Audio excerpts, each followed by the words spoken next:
I guess since you brought up the mayoral race, we should probably talk about Cuomo. So I hadn't. Yeah.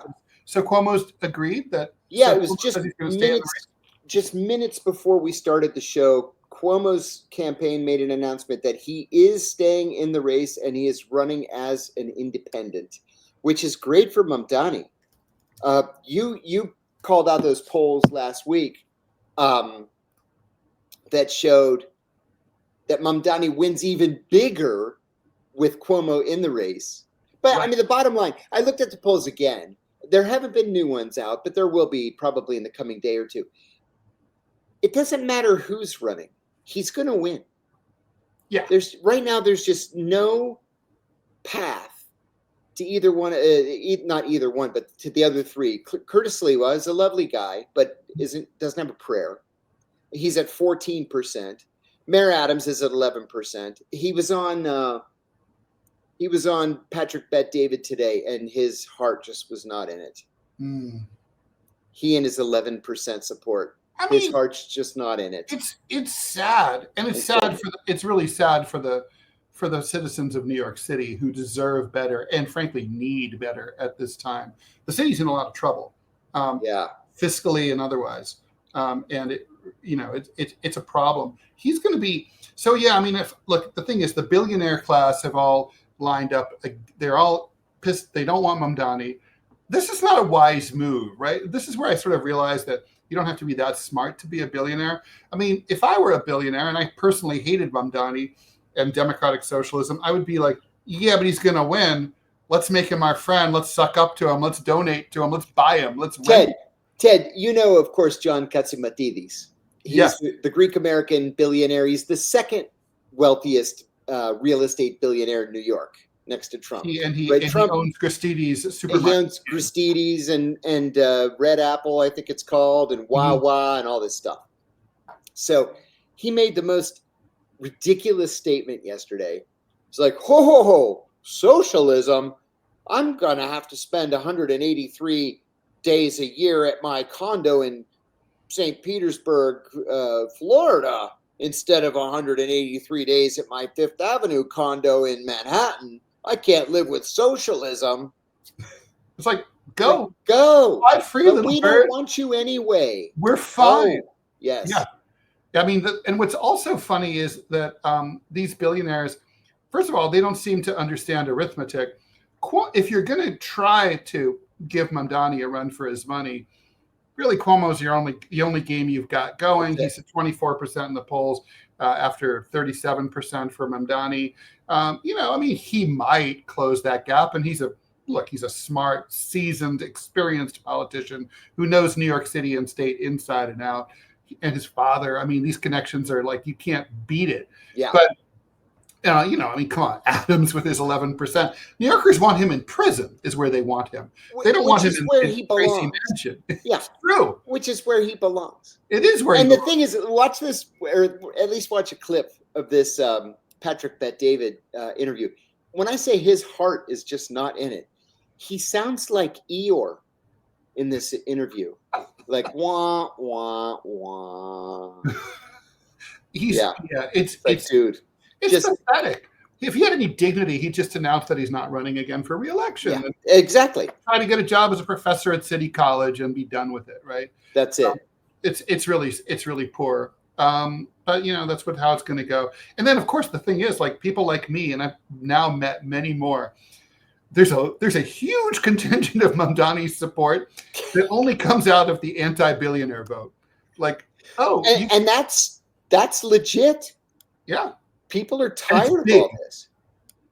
Yeah, it's big. It's a big vote. Well, all right. I mean, I think unless Mamdani gets caught committing some kind of serious crime, there's a scandal. He's gonna stroll. He's gonna amble right into Gracie Mansion. Good question from Rid.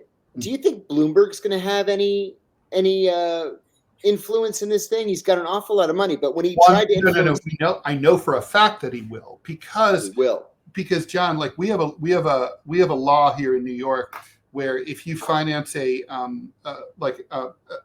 kind of, like, New Yorkers for Change, like sort of anonymous thing, then the top 3 donors to that organization are listed on all the campaign material. During the primary, Bloomberg was like sending out all the racist all the like postcards, anti-Mamdani, like New Yorkers against socialism or whatever, and it was like #1 donor Michael Bloomberg. Oh man, I don't see him sitting out the general election after losing the primary. And we know from past experience that he's willing to spend tens of millions of dollars and just get clobbered. Yeah. Yeah, that's it. Look, he doesn't care. I mean, he's got more money than God, but he's not spending it well, in my opinion. No, he's not. He didn't spend it well in his own presidential campaign, and this is just it's hilarious. I do worry about Zoran's ability to govern. Not really with city council. I think that's going to be fine. The real issue is going to be the usual clash between a New York mayor and a New York governor, which you always have, no matter what. Adams, he doesn't really ask for anything from Hochul, so he doesn't get anything from Hochul. But it wouldn't be the first time that a governor and Cuomo didn't get along with Mayor Adams either. Right. Or de Blasio. Right, that's true. Or de Blasio. Oh, which reminds me, there was a New York Times piece over the weekend saying that these lefties from the de Blasio administration are just lining up to be brought into the Mamdani administration. There were so many sort of mainstream Democrats who were thinking, well, he's a democratic socialist, so he's going to have to tack to the right. No, not necessarily. There are a lot of people who have government experience, city government experience from 4 years under de Blasio, who are perfectly happy to step right back into government roles. Yeah, and this is a left-wing city, right? So a lot of people who pretend to be a liberal Democrat on TV, they're in their heart. You and I both know them. In their heart of hearts, they're democratic socialists, right? Or progressives, or whatever you want to call them. Even to the left of there, they just can't say it. Yeah. Like, I know a lot of people like that at like the New York Times and other places like that. It's like secretly, they're catting around with people like us. We should probably keep going here. Let's talk about the AutoPen interview. John, did you have a chance to read the New York Times interview with President Biden? Yeah. So Biden's been accused of basically not having signed off on all the pardons and clemencies that were issued in a blizzard right before the end of his term. They were signed by AutoPen. That's a fact that he was signed with AutoPen. And basically that's totally legal as long as he was aware of it. If he made a call or talked to someone and said, hey, this thing, I want you to use to sign it. This was sketchy because he was at the White House when they were signed by AutoPen, which is really not what it's for. It's not illegal, but it's weird. And then basically he gave an angry, rambling, strange, odd Biden-like interview to the Times where I fuck those guys and telling me I'm lying. Yeah. And if you read and the Times, I thought was really clever in that they quoted at length, right? They're like giant blocks of text, and they just let it tell its own story. They didn't editorialize like they often do, and it was like wow. I mean, if you ever doubted Jake Tapper's story, who we had on a couple of weeks ago about this about the dementia of this was in part denying his dementia, and the denial confirmed the story. Oh yeah, he did himself in. I read that transcript and I was like, I don't have any idea what he's saying. No idea.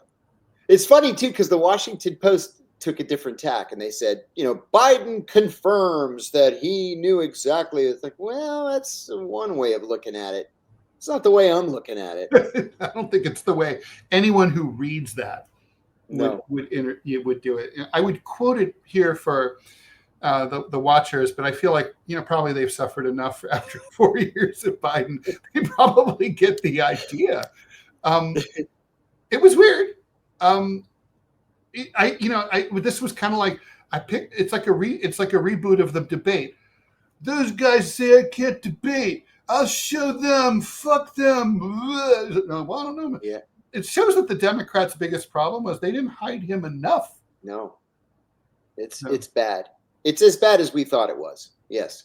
I really seriously would love to see an investigation. I feel like James Comer is, the chairman of the House Oversight Committee. He's dancing around it, but he hasn't really fully committed. I'm sure he's weighing the pros and cons. And I got to say, part of the pros and cons is now you have a 79-year-old Republican president, and you've got to be thinking, like, what if we have to deal with something similar sooner rather than later? It's a pendulum. And it's like most of the time, neither side realizes it's a pendulum or cares enough to just stop themselves. They think, Democrats seem to, in particular, think that they're going to be in power forever. Do you remember under Obama, there was once a period where this was actually seriously considered, that the Democrats literally were toying with the idea that there might never be a Republican president again. I remember them saying that. And they needed to really set things up for themselves. And they got rid of the judicial filibuster so that they could push through all of their, judicial appointments. And now, of course, this is biting them in the ass. And one of the things that they said at the time, and I hate when Democrats say this, and they say it every 2 years, Texas is turning purple. Actually, no, it's not. No. No, it's not turning purple. You keep fooling yourself into thinking that it is. Right. And it's not. Or Georgia. Or North Carolina. And Florida has moved from purple to red. And so is Ohio and Iowa. Yep, never to be seen again, I don't think. No, it's nonsensical.